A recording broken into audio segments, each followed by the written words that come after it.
Hey y'all. I think I might try to do a knitting podcast? Question mark.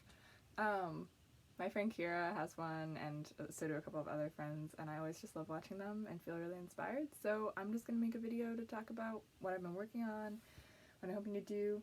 Probably not just knitting, but other stuff too. My name's Annabelle. I use they/them pronouns, and I'm a knitter, spinner, weaver, sewist, dyer. I make jewelry and things. Got a lot happening. So I basically am going to talk about some projects that I'm working on. Turn my Discord notifications off. Yeah, talk about some things that I've made recently. And also, in all likelihood, just like life stuff.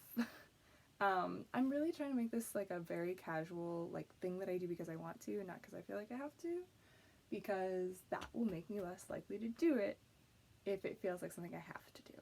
So it's like a soft launch, maybe launch for nothing, whatever.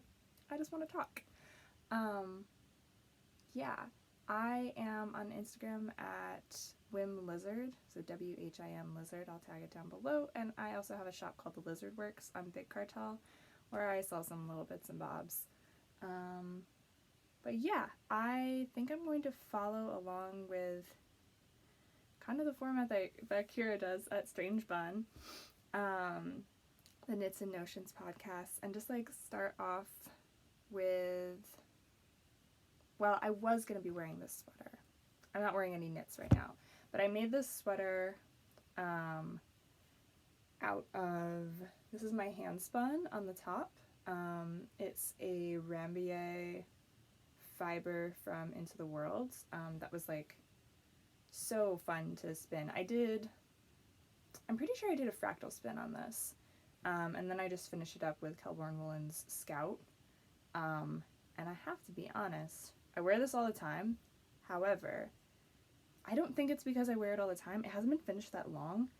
I've seen some serious pilling on the Scout, and I've been kind of disappointed about it. Just because it, I know that the Rambier part is higher up and it's not going to see the kind of wear as the underarm, but it's holding up way better. And I don't know if it's because it's hand spun, but as a fine wool, I would kind of expect more pilling out of that than out of this.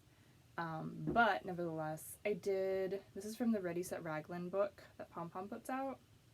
And I just did the stockinette stitch one. And I think the only mods, I was worried I'd run out of hand spun for the cuffs, so I did the collar first. I think that might have even been before I broke off for the body. And then I did just 1x1 rib. A handy trick that I picked up however long ago with 1x1 rib is to do your purls through the back loop, and it makes a crisper rib. And on the inside it'll look like it's a twisted rib. And then I did a little split hem, and it's a semi-crop because I'm really short-waisted, and I wear a lot of tall pants.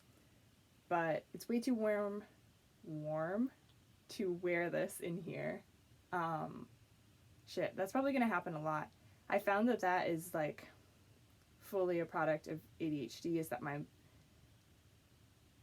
brain will skip ahead and I will say the word that I'm about to say instead. It's really warm in here because we keep this door closed and there's a radiator in here, which is in part to keep our cat out of my things, and also because this doubles as our guest room, and we have a number of friends who are allergic to cats. But yeah, I've been wearing this a ton. This happens to me every year, and I don't know if any other knitters can relate, where you don't really want to knit wool or big sweaters in the summer, and then winter rolls around and you're fuck, I don't have wool sweaters to wear. It happens to me basically every year, and then I have this crisis, and then pretty much just wear the same 3 outfits all winter, and then the cycle repeats. But yeah, aside from the pilling on this, I've been loving this. I've really been loving a split complementary, which if you don't know what that is, that's when you're using a color and then you're using it with its complementary's neighbors. And so, like, for me, that means, like, using an orange or, like, a gold color in with cool colors, which tend to be my colors. Yes. And then I also have, this is unusual for me, but a sewing project that I finished. This was kind of a test. I bought this fabric like very cheaply with the intention of using it to test a couple of patterns. I have some more of it, and I think I might use it for like a shorts to test like a pants pattern basically. It's this like plaid with these colored stripes in it, and I'm proud of it because I matched the colored stripes up on the back as well. But this is the Deren crop. I'll bounce up here. I'm on a yoga ball, so it hits me at like a nice crop level. But this is the Deren crop tank from Jackie Cieslick's Embody collection, and it's a little wrinkly. It hasn't been ironed since I wore it last time, but I'm really proud of this because I have a hate relationship with sewing, and I'm really, really trying to embrace sewing. I've made clothes before, but like, sewing is very different from knitting, and I've been knitting for much, much longer. And a lot of the steps in sewing don't make sense to me. It seems like whether I do them or not, things don't look the way I want them to or fit the way I want them to. I also was contending, especially when I was in like high school and trying to sew clothes for myself, contending with like major dysphoria, and just like kind of hated how any clothing I made looked on me, and also struggled to understand woven fabrics because I was always used to working with knit fabrics, and like knowing how knits work is a great skill, but when you're working with woven fabrics and darts and stuff, it becomes like, at least for me, kind of miserable. But yeah, so this is the crop. I made it in a size 3. And I took the bust darts out of it because I don't have a bust. And I'm also planning on making I think I'll do this as a tunic. I think I have enough, but I have this double gauze. I think it's Merchant and Mills, maybe. But this double gauze, and I'm not about to put a dart in a double gauze. So, it sounds like I know so much more about sewing than I do. But I did work at Mood Fabrics for a brief period of my life, so I do, thankfully, at least know a lot about fabric. But yeah, I have more of this. I think I might make like some practice shorts or something. My idea when I first got this was like, oh, I'll make like a little pajama set. But now that this is finished, it has like quite a lot of flair to it. Like the ruffle when I wear it is like pretty big. It's not really something I would wear as a pajama. But whatever. It's like, it'll be really lovely in the summer to have like a very airy crop. And then yeah, I might try and do this in tunic length because it's really wide. I think I can get away with a longer garment, and I'll actually probably skip the interfacing. I was so happy with how this came out. Oh yeah, my one error. This has French seams, and I accidentally put them on the outside because I didn't mark the wrong side of this fabric, and it's not obvious. And I think the neck before I realized it was inside out, and I was like, I'm not doing that over again.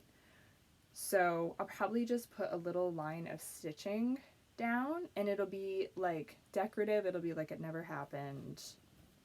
It'll be fine.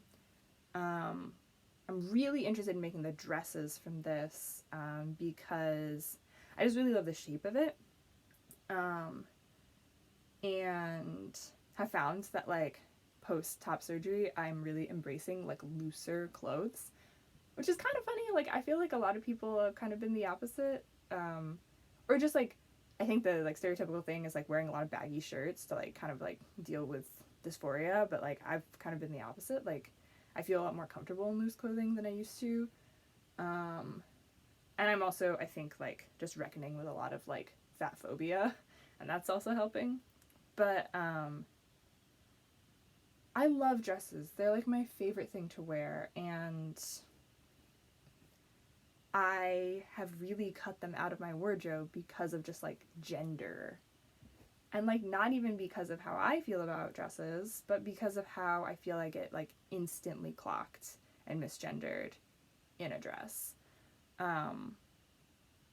But oh, I should have brought that in here. I actually did, kind of as a way to like embrace the fact that I love dresses. I ordered a dress from House of Flint, which makes these like sewn to order, just like beautiful garments, really just like size and fit inclusive. I like cried seeing models with mobility devices in their shoots.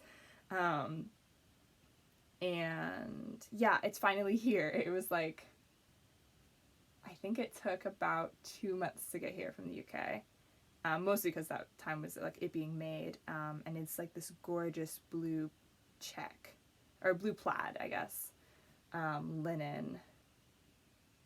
If I didn't have to get off of and then sit down on this stupid yoga ball again, I would probably go and get it.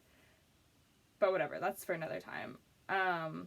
So yeah, I'm trying to like embrace the fact that I love dresses and just say like, fuck you, if you're gonna misgender me, you're probably gonna do it anyway because of my voice, like, whatever. And so I'm really excited to make dresses for my body, is really all I'm trying to say. I also got, maybe this is my chance to see if this fabric is really ugly or not. My partner said like, it's not, and I do trust them, but also I want to know what the wider world thinks. I got this, I'm going to say fabric, but it's not. It was a set of sheets at the thrift store. It still smells like a thrift store. And the gradient's like a little bit different depending on where you look, but it looks like this. And then like the colors shift a little bit. I think this is from the fitted sheet maybe. I cut the elastic out and like washed it up. But then on this one, it starts with this like, it's like a mint and then kind of like a pinky color, and then it goes into this like red and like a little bit of, this is a blue, it doesn't show up very well. And I was thinking like large graphic pants. I might just use it as practice fabric. I was also thinking it could be really cool to use these blocks as either backing, probably backing for like a little quilt because it's already square, but I don't know if the measurements will be square enough for a quilt block. Anyway, is this ugly? Is this pattern like, it's mostly the colors that make me doubt a little. They're very, like, I don't know, this is like a taupe. Who's wearing taupe? Not me, not usually. So it's like, it's a little out there. Anyway, that's my sewing stuff. And if I'm in my like craft room, which I'm super grateful to have. There's like books, fiber, supplies, spindles. There's like, this is actually my desk where I usually am during knit night. There's like art, and all my whips are like, oh, there's my arm. All my whips are there right now, so I can show you. But most of my craft equipment, big stuff, is downstairs eating up our living room, including my gorgeous sewing machine. So yeah, I think I'm gonna do a separate video to kind of like tour that little space and all the equipment that's down there. It's so cool because a lot of it is really, really old. And I mean, like, dates unknown on most of it, but like some things are like clearly quite old. And with the exception of actually the one thing down there that doesn't work, which is a like mid-century electric sewing machine in a cabinet. That's the only thing that doesn't work, but everything else works beautifully and was given to me for free, which feels like I've just been receiving these amazing craft related gifts over the last but yeah, which is to say I have a treadle singer in a cabinet that belonged to my partner's great grandmother from 1916. And that's what I sewed that tank top on. It was a treadle sewing machine. And it's amazing. I honestly think that using an electric pedal has been part of what I don't like about sewing. I don't know if it's like a sensory thing, because I am sensitive to like high-pitched, like I'll hear high-pitched whining sounds when like a lot of other people don't. And like I don't know if that's something to do with it, or if it's just that I have like more control, or that I'm like used to working with a spinning wheel and like a treadle and kind of understand that motion better.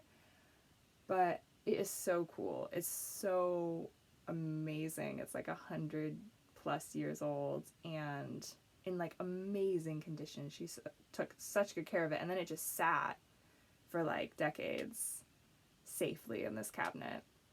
The only downside to it is that it can only do straight stitch, but it has all these like funky feet.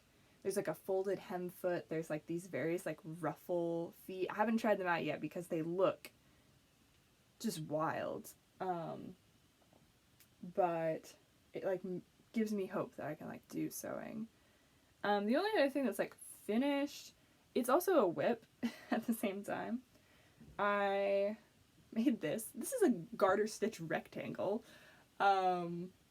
It's big. I made it with just like some random lace weight marled with, this is, wow, these colors literally don't show up at all. But believe me that this is Starbath Dye's Ritual colorway on BFL fingering. And it's so pretty. It has like all of these little flecks of like pink and violet and like green and orange, and it's so pretty. My intention was I was like, oh, I'm going to knit this garter stitch thing, graft it together here, and then I'll have this lovely, like, because I have short hair, I've always kind of relied on like a big like hood-like cowl. And I could, but it didn't quite make it long enough before I ran out of yarn. And I also realized that I kind of already have some things that serve this purpose. So, but I was so close to finishing it, I just finished it anyway. What I've decided to do with it is approximately the length and width of my weaving bench. And so I'm basically going to make this into a cushion for that. And my plan, because like buying stuffing feels silly. When I was doing like very tiny knit stuffed things, I would just like tear up batting and just like do that. This is like a bit bigger than that. I still might use some batting, but my plan is to actually use my carding waste from some wool I have downstairs to like slowly fill a pillow. And this is actually a sample that I made from carded wool, and it's like the first time I've ever carded, the first time I've ever like hand processed fiber. And I know people say that it's like unlike anything else, and I kind of was just like, I'm sure it's great, but I don't know if it's like that. It literally, this yarn is like so cool and so different. And I am also using I'm pretty sure this is Clune, the breed is Clune Forest, which is one of the not Nature Conservancy. It's one of the Shaven to Save 'em breeds, which means that it is some level of endangered in the US, and there's like an incentive program to use these rare breeds. And since eventually I'm hoping to be a shepherd of a small flock, I've been looking into conservancy breeds just and learning about their wools, and it's been really fun. I've worked with, what's the other one I have? Is it Clune Forest? Oh, Dorset Horn. I also, I can try and find the website and link it. There's a couple of different sellers who will sell like just pieces of unprocessed, like unscoured, unprocessed fleece. So you can just buy like 4 ounces, 8 ounces, a pound, like instead of committing to a whole fleece. And so I've been doing that to like practice processing because a whole fleece is kind of intimidating. And then, yeah, learn about kind of the qualities of these wools that are less common. And you can do the program, you get like a little, I still have to order mine, passport. You get stamps for like each breed that you do, and then you can like trade it in for prizes or whatever. And I also have Romeldale CVM. I have like a half pound of that. It's gorgeous. Is it right here behind me? Ooh. Yeah, okay. I don't know how well this is going to show up, but it's a mort or morite. I always forget how to say it. But it means that it's this like lovely, like slightly reddish brown. Or like not even reddish. It's like, yeah, it's this like lovely, also like, can we check out the crimp on this? Like, holy shit. The tips are like sun bleached, and I'm actually really curious to see how that'll come out in processing. But yeah, so I have a half pound of this, and this, for being unscoured, is incredibly clean. But as a fine fleece, it does have more lanolin. Oh, sorry about that sound. It does have more lanolin than other breeds, if I'm remembering correctly.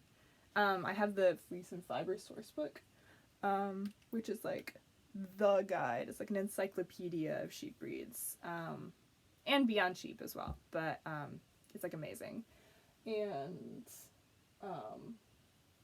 that has been my go-to to like read about breeds.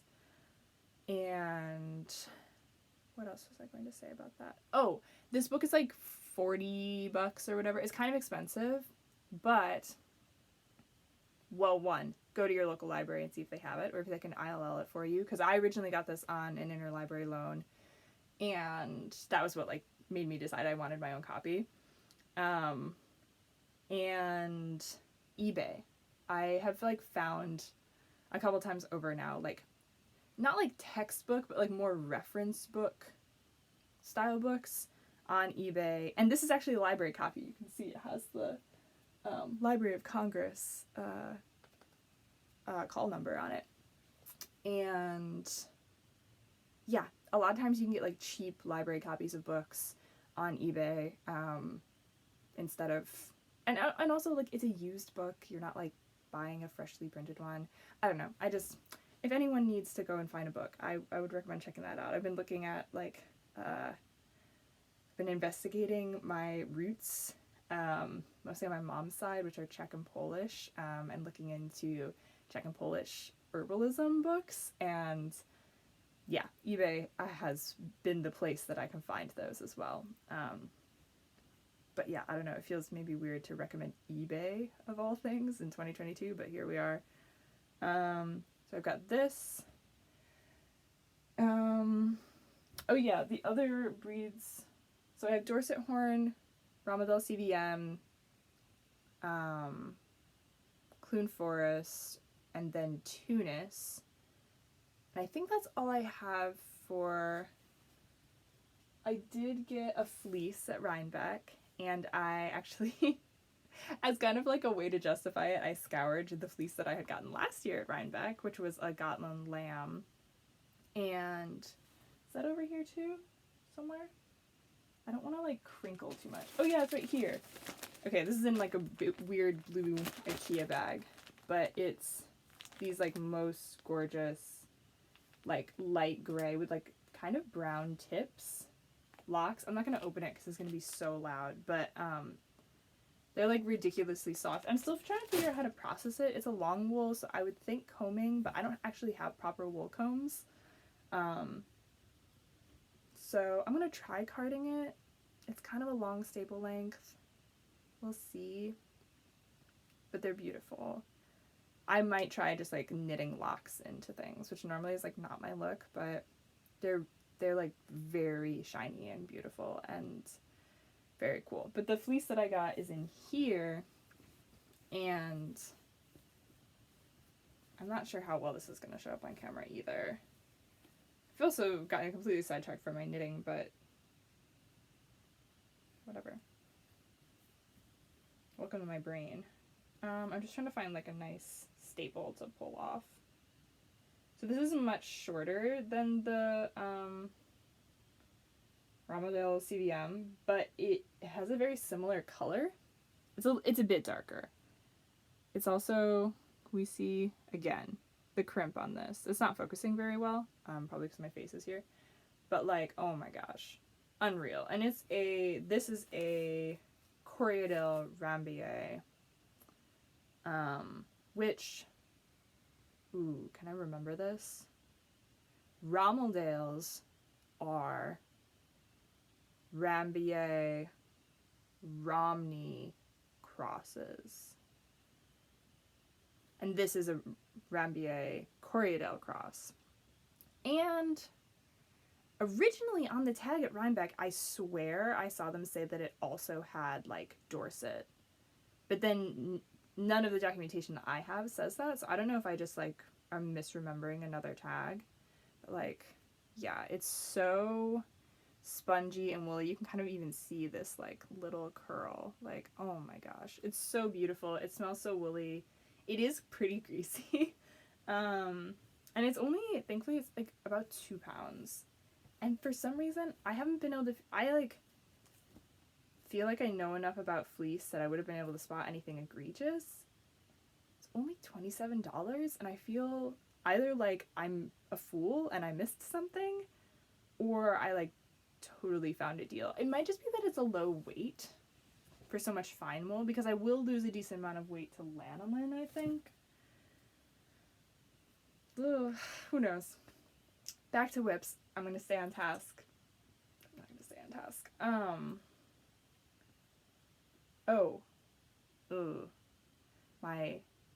I'm recording on top of the box that has my yarn in it, so I can't show you this skein, I don't think. But I did a hand spun skein. I was gonna use it for the Stephen West MCAL. And then I think like a lot of people, I was just like not feeling it. Of course, after I finished Clue 1, which was like miserable and took forever. But I started knitting that only halfway through the finished hand spun. So I have a bobbin of the, this would be like a quarter of the fiber. And then I still have in the braid the other like quarter. And I mostly want to finish this before I kind of like forget how I spun it. Here's these colors close up. This is from D&D Fibers. And it's like this mix of like purples, blues, these like golds, kind of browns. It was a colorway I like took a risk with, mostly because of the amount of like yellow and brown that's in it.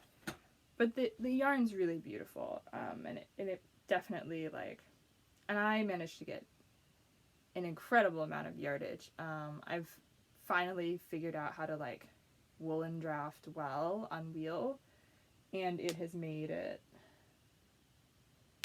just so much better. Got dark there.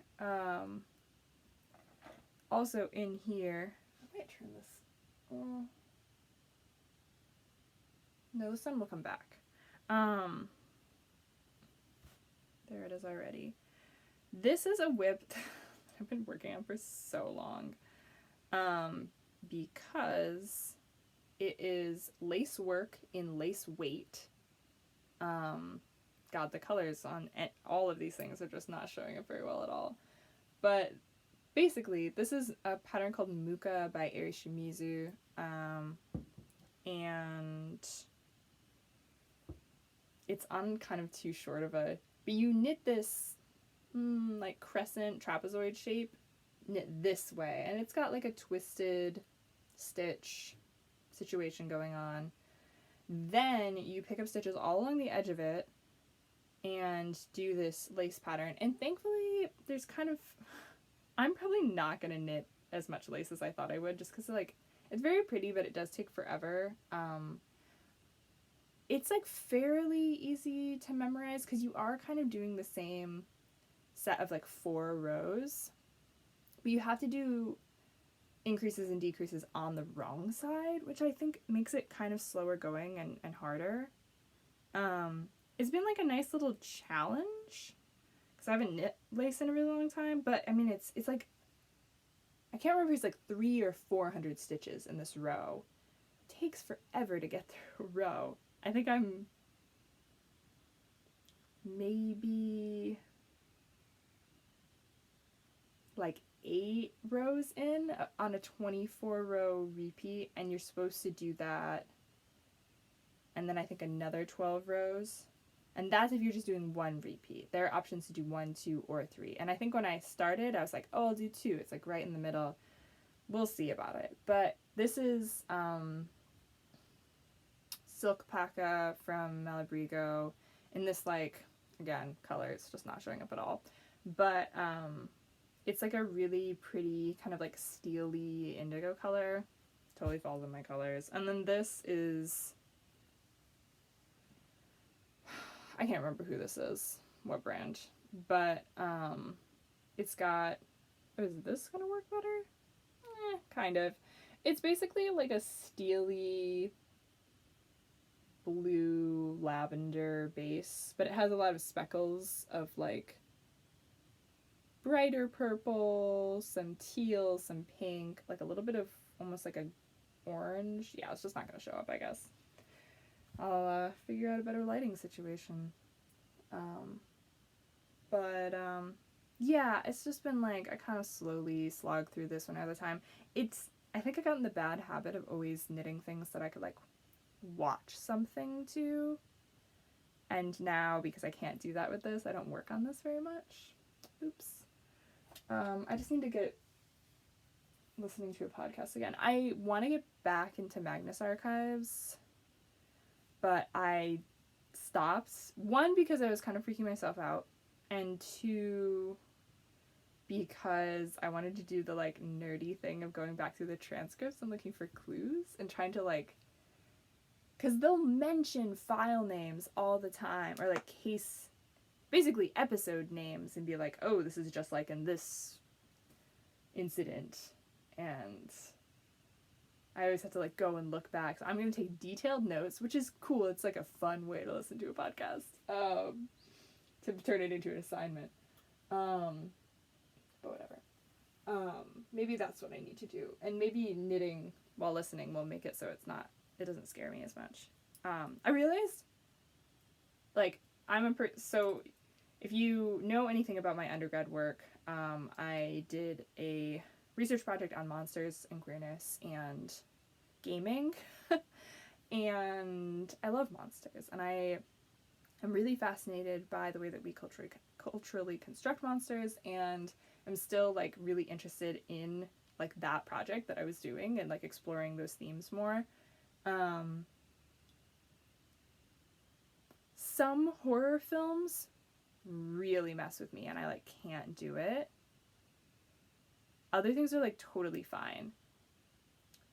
Magnus Archives, and honestly, I'm watching X-Files right now. Every once in a while there's an episode where I'm like, I wouldn't even think about that for a while. I'm probably scaring myself about it. I realized that there are just like certain types of horror that I can't do. And Magnus Archives, the thing that messes me up about it is that it's like horror kind of manifesting out of very like otherwise like mundane things. And like maybe there's horror in the mundane, whatever, but like it is like very much kind of in line with like the home invasion trope, which is like the one that I can like firmly not really do, especially if I'm home by myself. But the idea that you could be like walking down the street in a Magnus Archives episode and then be like transported to this like nightmare space where there's like a repeating phenomenon, or like this like mist that never ends, or this compulsion that is like suddenly thrust upon you, or like that there's no way to like debunk the possibility of that in my brain. And so it's really scary to me, like, that I could just be like going about my life and then this like really like abject thing. And I think that that's also like, that is what it is like to like live in fear, live in terror of things, and to live in a situation where like something really horrible or destabilizing could happen to you. And that is like a very much a reality for like a ton of people. And so I think that's probably why it's a really effective trope, is that like that shit hits home. But like that, the idea that I could like be brushing my teeth and like turn and there's like something there, I can't handle. Anyway, maybe I'll start listening to that again. This is a sweater I'm making for my partner. It's still thinness. It's from the Autumn 2020 Pom Pom. I'm making it out of Malabrigo sock. It is, thank goodness, it is only cabled on the front. I thought it was cabled on both. I mean, it's reverse stockinette. Yeah, that's not working. It is reverse stockinette. Some people really hate purling. I don't care. Don't feel a difference. Maybe it's because I'm like a slow knitter or something, but don't care about purling. It's whatever. It's coming out really nice. I think I have to knit this until it's like 18 inches long, and then I guess a split for the sleeves. And it's got, I hate bottom up, but thankfully this has like a kind of fun like saddle shoulder situation going on. I also said no way to doing a folded hem on this because it's like a couple inches of 1x1 rib, and there's no need for that. I do think the original pattern calls for like maybe 2 lace weights held together, and like one of them's mohair, so it's fuzzier. But I just felt that that would really eat up the definition in the cables. I also haven't done cables in a while. It's been like kind of nice to get back into it. I know I like should. Well, no. I'm trying to stop saying I should. There are some things that one should. I was gonna say I should really learn to cable without a cable needle, but like I don't want to. So no, I shouldn't. It's fine. I've been trying to like, I've realized that I live in a very like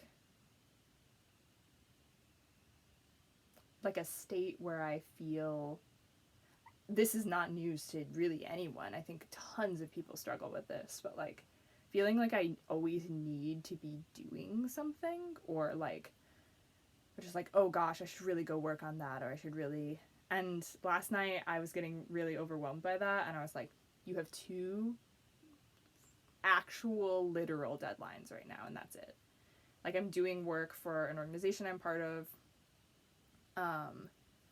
that does reference by mail work to incarcerated patrons, so I have like responsibilities there that are like very firm, and I have an order of mug rugs that I'm making for someone, and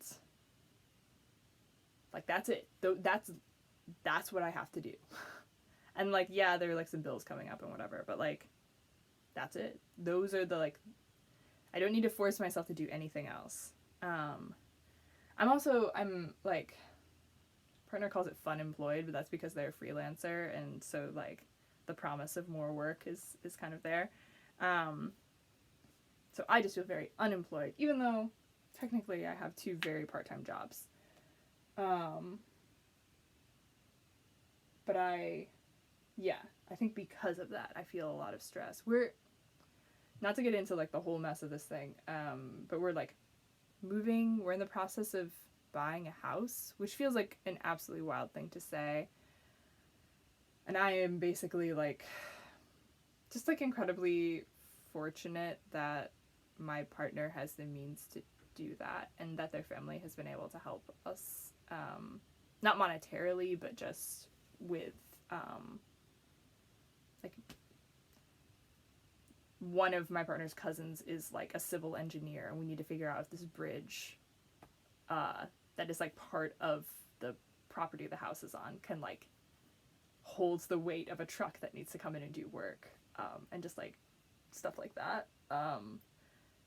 And so the house process, we're buying a 200-something-year-old house, and it has a lot of work, and that means that the buying it process, buying as is, has been like months long, and I quit my job too early, so, and I don't know when we're going to be moving, so I can't apply to a new one yet. So just like hanging out and trying to feel okay about that.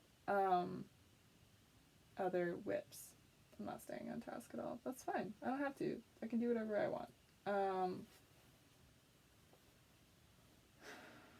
Welcome to my brain. This is... Can I fit in here? Ooh, industrial is like the biggest problem with knit things. Okay, I can't really fit in this. But this is this is from Moon and Turtle. And it's the Kinsan tee, or I guess it doesn't have to be a tee, but that's what I'm making. I'm doing it in this lovely triple stripe. Cool, it's just nothing shows up. This looks like nothing. That's great. It, in reality, is orange, green, and purple stripes. If I hold the yarn up, does that do anything? Okay, that looks like a little bit better. Man, I really goofed on this lighting. But anyway, this is yarn I got at Rhinebeck. Bought it specifically. I'm like, I'm going to make a striped t-shirt. I might not have enough of it. Ever since I cast on, I'm like, oh man, I'm running out. It's got an interesting kind of construction. You work it flat for quite a while before you... It honestly reminds me a lot of the way that Ursina by Jackie Cieslik is knit. If anyone's knit that pattern. Where, like, yeah, you kind of work it flat and then you join at this, like, kind of V-neck situation. But if I remember, you do go back to the neck and pick up, whereas you don't do that in Ursina. I've had to be a little inventive because I'm doing stripes kind of earlier than the pattern calls for, and I'm doing a more regular stripes, so getting things to line up in terms of like not having an extra stripe somewhere has been like a little tricky. It also has lifted increases, which are not my favorite, but that's fine. It actually looks pretty good. Oh, also I'm using wait, am I using one of those on this one too? No, that's just a regular stitch marker, I think. But I have a stitch marker from Kira. It is a little sunflower seed. And I've been wanting one of these forever, and yeah. It's great. I thought I had one on this sweater as well, but I might have stuck with regular ones. So it wouldn't pull the fabric down. Sometimes stitch markers can be a little heavy. So yeah, I also have a snail family, or stamily. So we'll see. We'll see if I make this. I still have more raglan increases to do. I mean, like, it'll be... I'm trying to not just make everything really tiny. Part of my, like, embracing that I like fabric more now, like, bigger pieces of fabric, like, wearing more fabric, is also kind of trying to, like, kill the fat phobe in my head, that, like, I need to wear, like, tight clothes, or, like, I'll look fat. Not gonna get into, like, all my body issues, but, like, yeah. And it's also, I think, in some ways, like, a scarcity mindset. And I was thinking about this earlier, and just in general, like, as I've been making more garments, especially over, like, the last couple years, in part because I'm just like a poor person.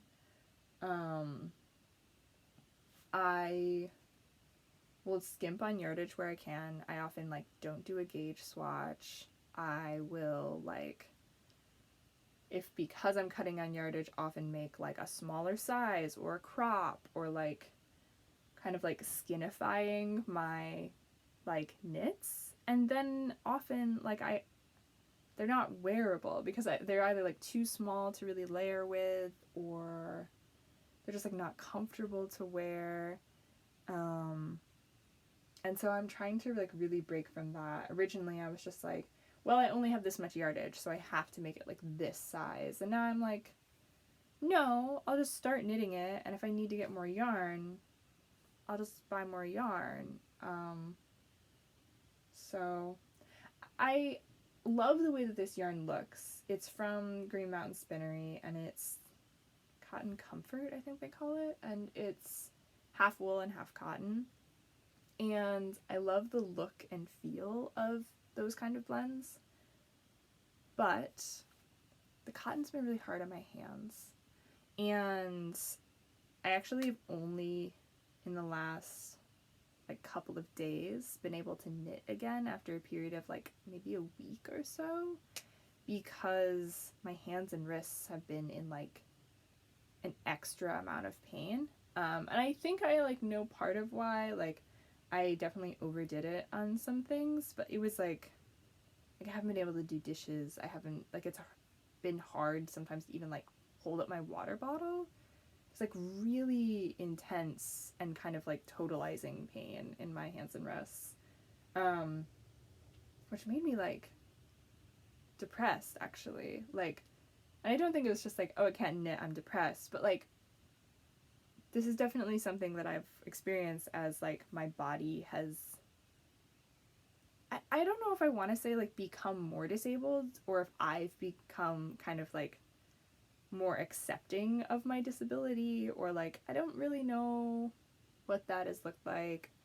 But basically, like,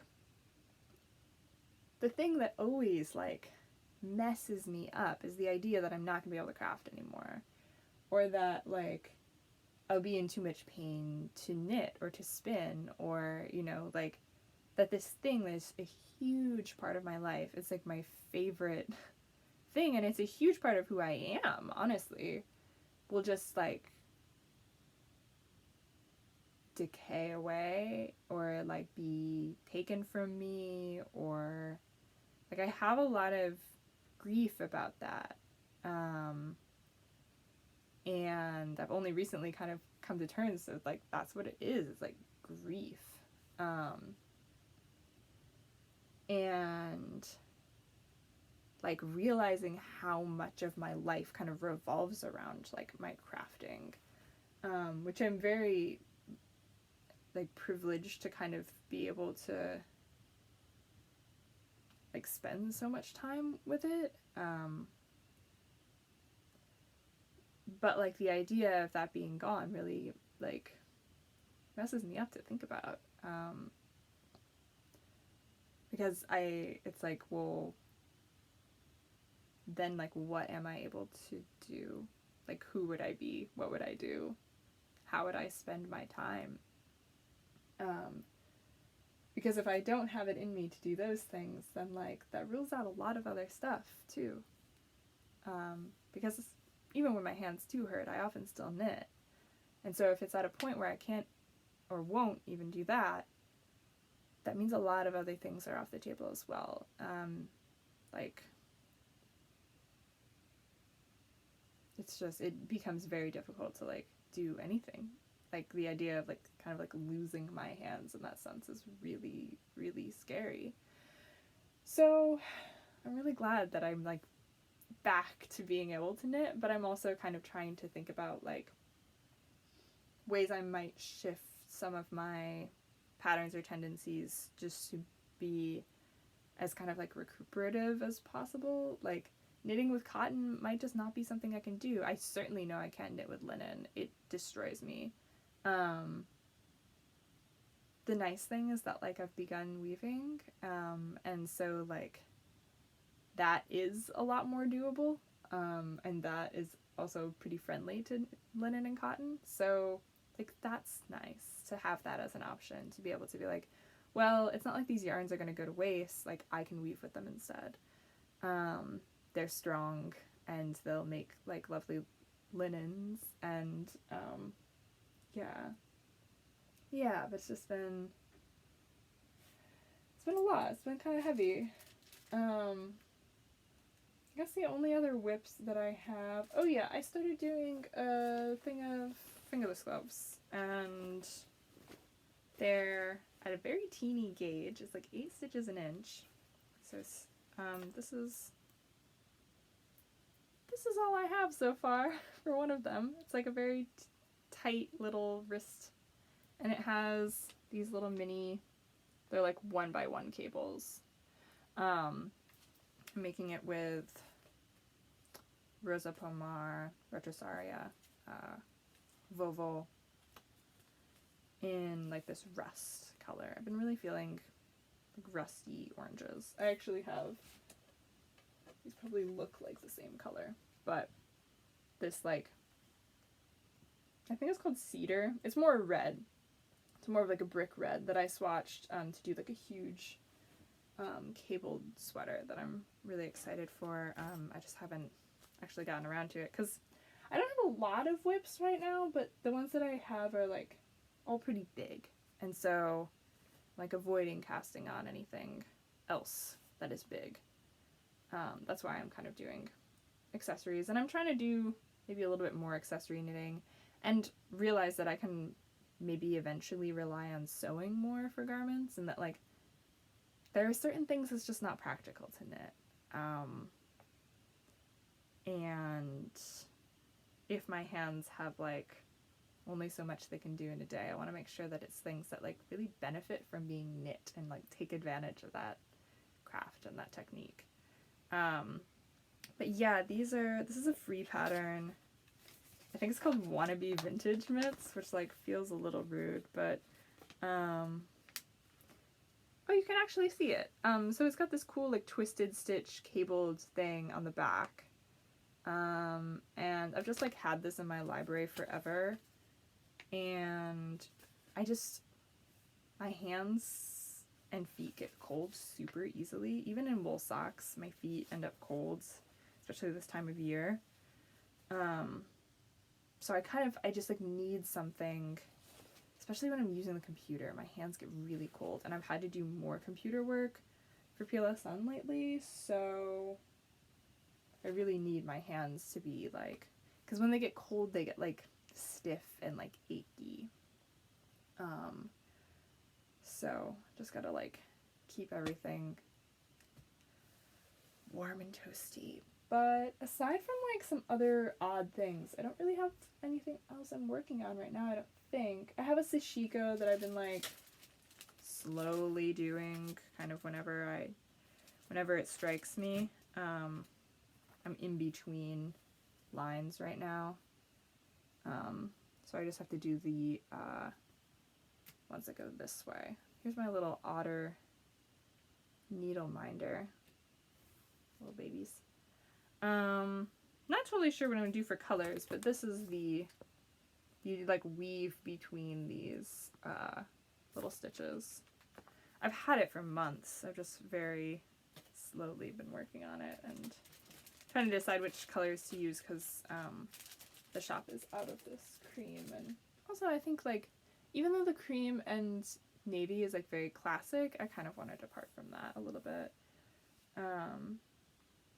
Yeah, and I think I will do a video of like just like a little tour of kind of the craft space downstairs. There is a very big floor loom that is taking up a lot of space that kind of makes it so like certain things have to be stowed away for other things to be used. Oh, spinning whip is behind me. I guess that's the last thing I'll maybe talk about, because it's like almost an hour already. I've been very slowly working through this spin on the smallest of my Turkish spindles. You can't see it like super well. I'm trying to go pretty fine. I split this into 3, and I was hoping to do a 3-ply. I think I still might, but like this is just one of the pieces. I still have a ways to go. The problem is it's alpaca. And I don't know if anyone's, like, I'm 100% alpaca. I don't know if anyone's spun that, but it's incredibly slippery. And it requires, I was spinning woolen, now I'm probably doing more of a semi-woolen, which on drop spindle for me means that I'm kind of like constantly like flexing like this in a way that really aggravates my hand. I'm trying not to go as fine with it now and just making sure that I generate a lot of twists so it's not slipping off. It's this really beautiful like gray alpaca, and it kind of goes through these like orange, purple, gray, gold. And I think the gray that's in it is just the undyed, and it's really pretty. I got it from Jakira Farms on Etsy, and I wish I could wreck these spindles, because I do. I mean, I highly recommend these spindles, but she doesn't make them anymore. Like the Etsy store is gone. This seller out of Russia, and makes little ones with hooks, which is like my favorite style. And most of them have the little notch instead, and I just don't like using that as much. But yeah, I've got that, and then I have another spinning whip downstairs that I'm doing on my vintage Saxony wheel, or vintage antique Saxony wheel, and that one I'm also doing woolen, very fine, with the intention of a 3-ply, and it's just taking forever.